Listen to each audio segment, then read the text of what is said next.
안녕하십니까? 히판TV의 윤필환입니다. 오늘은 인공관절 수술 후에 치과 치료를 받아도 될까요? 라는 주제로 말씀을 드려볼까 합니다. 최근에 미국 정형외과 학회, 그리고 미국 인공관절 학회에서 합동으로 가이드라인을 발표한 바가 있고요. 그리고 2026년 올해죠. 미국 치과의사협회에서도 이와 관련된 입장문을 발표를 해서 이를 종합하여 제가 여러분들께 말씀드릴 수 있는 일종의 가이드라인을 설명드리도록 하겠습니다. 사실 이 세 가지가 치과 치료 관련하여 가장 많이 받는 질문들인데요. 첫 번째가 수술 전에 치과 검진을 꼭 받아야 하는지, 많은 병원에서 또 많은 분들이 인공관절 감염을 예방하기 위해서 미리 치료를 받아야 되는가에 대해서 궁금해하시죠. 그리고 두 번째가 예전부터 관행처럼 인공관절 수술 받은 환자분들은 치과 치료 전에 항생제를 먹는 게 좋겠다라고 권유를 받으셨을 텐데요. 치과 치료 전에 꼭 항생제를 먹어야 하는지에 관련된 질문입니다. 그리고 마지막으로 세 번째가 수술 후 직후에는 인공관절 감염 위험이 있기 때문에 치과 치료를 미루시라고 권유를 받으실 텐데요. 그것이 언제일지, 3개월일지 6개월일지 아니면 직후에 받아도 될지 학회마다 또 병원마다 이야기가 다르기 때문에 이와 관련된 업데이트가 2024년부터 2026년에 걸쳐 비교적 기준이 명확해져서 이와 관련돼서 설명드리도록 하겠습니다. 그럼 도대체 왜 인공관절 수술 후에 치과 치료가 문제가 되었을까요? 일반적인 시술은 괜찮은데요. 치과 시술을 받을 때 잇몸을 건드리는 시술이나 수술을 받을 때 일시적으로 구강 내에 입안에 존재하는 세균들이 피를 타고 돌면서 균열증이 발생할 수 있습니다.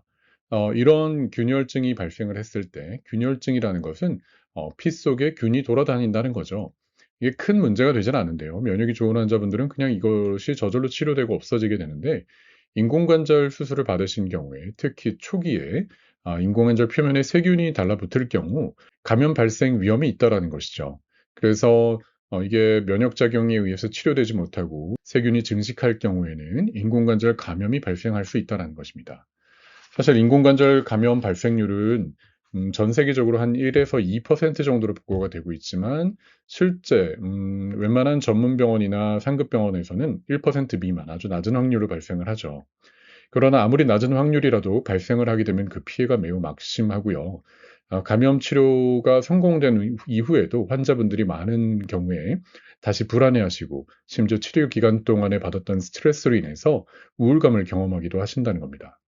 그리고 이와 관련된 경제적인 손실이 원화로 환산했을 때 2조가 넘는다고 알려져 있어서 이 막대한 비용을 줄이기 위해서라도 감염 예방은 매우 중요한 것입니다. 이러한 이론적 가능성 때문에 수십 년간 치과 치료를 받을 때 예방적 항생제를 복용하게 하거나 치과를 예방적으로 검진하는 것이 관행처럼 이어져 왔었죠. 그러나 이제 최신 연구 결과에 따르면 이러한 과도한 방패가 오히려 내 몸을 공격할 수 있다는 것입니다. 최소한의 예방 효과 때문에 그런 조치를 예방적으로 항생제를 복용하거나 그랬을 때 자칫 잘못하면 항생제 내성균이 증가할 수가 있고 그리고 항생제와 관련된 예기치 않은 약물 이상 반응이 생길 수가 있고 그리고 여러 가지 건강한 장내 세균을 없앰으로 인해서 오히려 급성 장염을 일으킬 수 있는 유해한 세균이 증식할 수 있는 우려가 있다는 등 과도한 항생제 사용이 오히려 해로울 수 있다는 이슈가 제시가 되었었죠. 그리고 실제로 수십만 명을 대상으로 연구한 결과 치과 치료와 인공관절 감염 간의 시간적 연관성이 없다라는 연구 결과들이 점차 보고가 되기 시작했던 것입니다. 그 결과 패러다임 시프트라고 하죠. 패러다임에 많은 전환이 있어 왔습니다. 과거에는 기계적으로 항생제를 처방하고 많은 의사결정이 치과 의사의 단독 결정이나 정형외과 의사의 권유로만 결정이 됐었다면은 이제는 환자 맞춤형 공동 의사 결정. 뭔가 거창하지만 실제로는 환자, 치과 의사, 정형외과 전문의가 모두 모여 공동 의사 결정을 함으로 인해서 맞춤형으로 치료를 해야 된다는 결정인 것이죠. 그로 인해서 시술 전 항생제를 무조건적으로 처방했던 과거에 비해서 오히려 철저한 구강 위생 및 구강 질환 예방이 훨씬 더 중요하다는 결론을 얻게 된 거예요. 그렇다고 해서 모든 경우에 항생제가 불필요한 것은 아닙니다. 감염에 취약한 고위험군은 여전히 예방 요법이 필요한 것이죠. 특별히 보호가 꼭 필요한 환자군이 있다는 것이죠. 그래서 무조건적으로 모든 경우에 공통적인 지침을 적용하는 것이 아니라 환자별로 개인마다 다른 상황을 인지하고 위험한 상황이 있는지를 식별하게 되는 것입니다. 예를 들어 환자분이 인공관절 치원수를 받았다라는 사실을 알게 되면은 이제 환자분에게 감염을 유발할 고위험적인 의학적 요인이 있는지를 판별하게 됩니다. 예를 들어 제일 중요한 것이 면역이 저하된 상태인지를 판별하는 것이고요. 또 과거에 실제로 인공관절 수술을 받고 합병증, 감염과 같은 문제가 있었던 병력이 있는지를 조사를 하는 것이죠.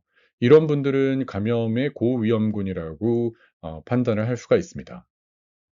인공관절 수술을 받았는지는 당연히 환자분이 아실 수 있는데요.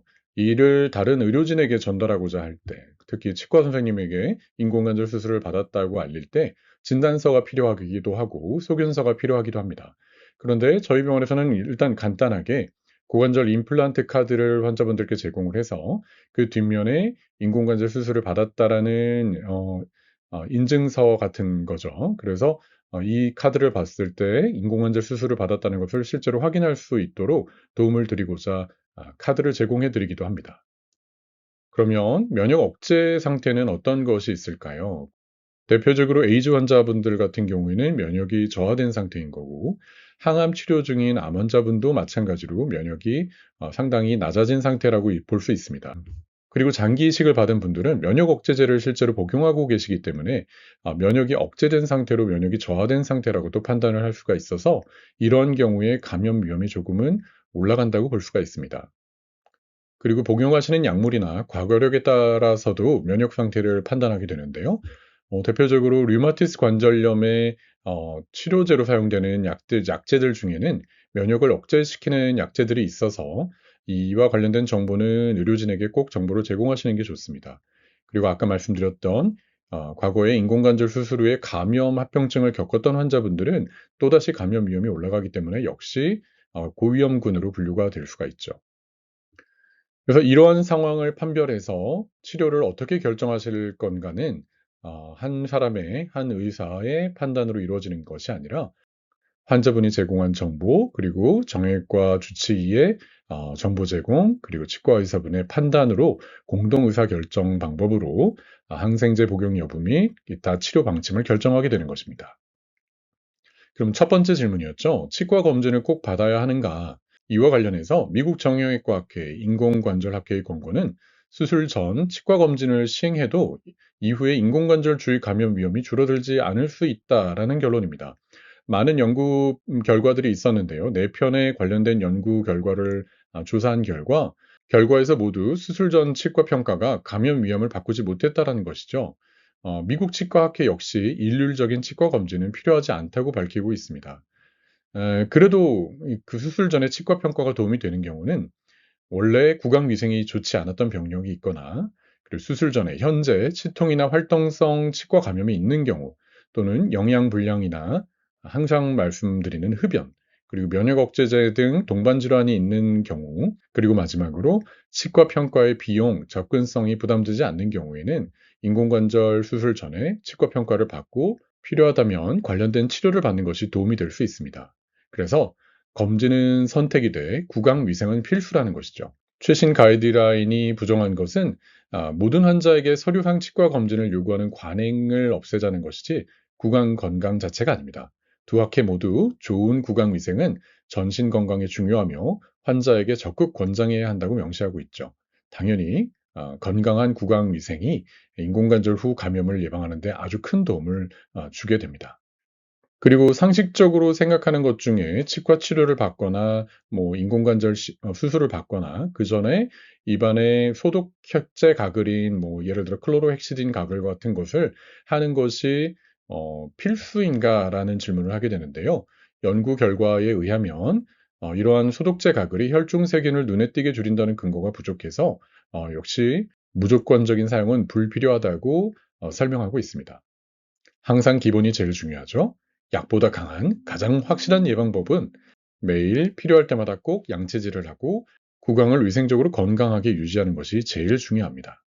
다시 한번 강조하면 평소 철저한 구강 관리가 인공관절 수술 후에 감염 예방을 지키는 최고의 방패라는 것입니다. 치과학회나 인공관절학회에서도 정형외과학회에서도 올바른 양치질과 치실 사용을 권장하고요. 정기적인 치과 검진으로 잇몸병을 사전에 예방한 것을 제일 강조하고 있습니다.